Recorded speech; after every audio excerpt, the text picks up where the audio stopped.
ಚಿಂತಾಮಣಿ ತಾಲೂಕಿನ ಪೆದ್ದೂರು ಗ್ರಾಮದಲ್ಲಿ ಶ್ರೀ ಲಕ್ಷ್ಮೀ ವೆಂಕಟೇಶ್ವರ ಸ್ವಾಮಿ ಮತ್ತು ಶ್ರೀ ವೀರಾಂಜನೇಯ ಸ್ವಾಮಿ ಬ್ರಹ್ಮರಥೋತ್ಸವವು ಅದ್ದೂರಿಯಾಗಿ ನಡೆದಿದೆ. ಈ ಜಾತ್ರಾ ಮಹೋತ್ಸವಕ್ಕೆ ಸಾವಿರಾರು ಭಕ್ತರು ಸಾಕ್ಷಿಯಾಗಿದ್ದಾರೆ. ಈ ಕುರಿತು ವರದಿ ಇಲ್ಲಿದೆ ನೋಡಿ. ಬ್ರಹ್ಮರಥೋತ್ಸವದ ಅಂಗವಾಗಿ ಶ್ರೀ ವೀರಾಂಜನೇಯ ಸ್ವಾಮಿ ಹಾಗೂ ಶ್ರೀ ಲಕ್ಷ್ಮೀ ವೆಂಕಟೇಶ್ವರ ಸ್ವಾಮಿಗೆ ಬೆಳಗ್ಗೆಯಿಂದಲೇ ಭಕ್ತ ಸಮೂಹದಿಂದ ವಿಶೇಷ ಪೂಜಾ ಕೈಂಕರ್ಯಗಳನ್ನು ಶ್ರದ್ಧಾ ಭಕ್ತಿಯಿಂದ ನೆರವೇರಿಸಲಾಯಿತು.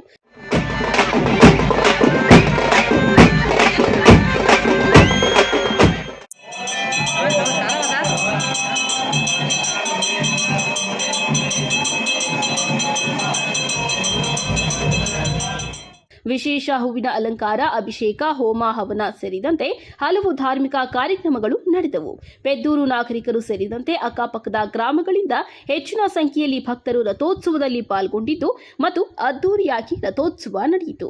ರಥೋತ್ಸವದ ಅಂಗವಾಗಿ ವೀರಾಂಜನೇಯ ಸ್ವಾಮಿ ದೇವಾಲಯದಲ್ಲಿ ಬೆಳಗ್ಗೆಯಿಂದ ಸಂಜೆಯ ತನಕ ವಿಶೇಷ ಧಾರ್ಮಿಕ ಪೂಜಾ ಕಾರ್ಯಕ್ರಮಗಳು ಹಮ್ಮಿಕೊಳ್ಳಲಾಗಿತ್ತು.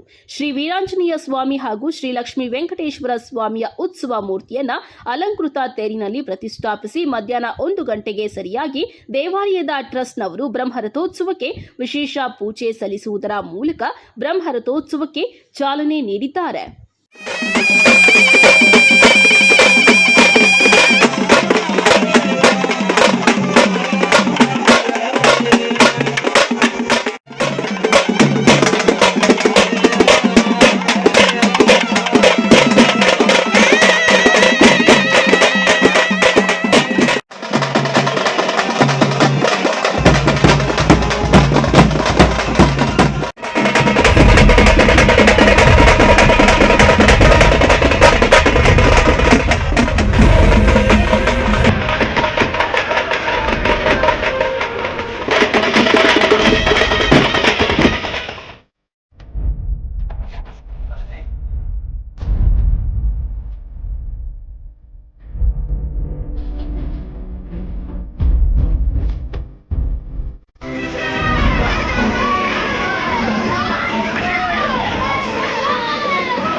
ಇನ್ನು ಬ್ರಹ್ಮರಥೋತ್ಸವಕ್ಕೆ ಆಗಮಿಸಿದ ಎಲ್ಲ ಭಕ್ತಾದಿಗಳಿಗೆ ದೇವಾಲಯದ ಟ್ರಸ್ಟ್ನವರು ಉಚಿತ ಊಟದ ವ್ಯವಸ್ಥೆಯನ್ನ ಮಾಡಿದರು. ಈ ಸಂದರ್ಭದಲ್ಲಿ ದೇವಾಲಯದ ಟ್ರಸ್ಟ್ನ ಎಲ್ಲ ಪದಾಧಿಕಾರಿಗಳು, ಪೆದ್ದೂರು ಹಾಗೂ ಸುತ್ತಮುತ್ತಲ ಗ್ರಾಮಸ್ಥರು ಉಪಸ್ಥಿತರಿದ್ದರು.